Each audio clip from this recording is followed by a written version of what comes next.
บายดีอาจารย์น้องมีชื่อว่านางสนิดากนุสรเป็นนักศึกษาพยาบาลปีหนึ่งมือจะมาสาธิตเกี่ยวกับการซักยาให้คนเจ็บมีชื่อว่าผู้อ้วนอายุ45 ปีเขามาห้องหมอในอาการเจ็บกระเพาะ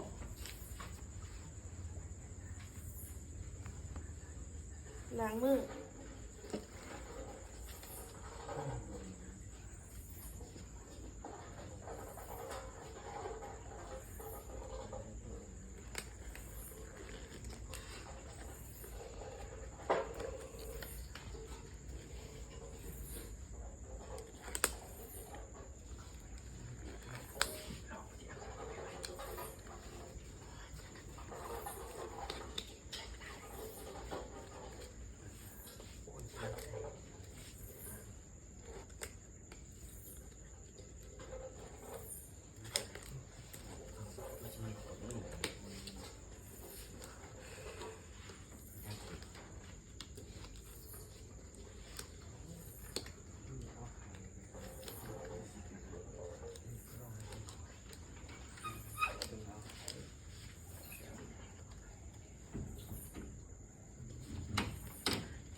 ขออนุญาตด้วยพอ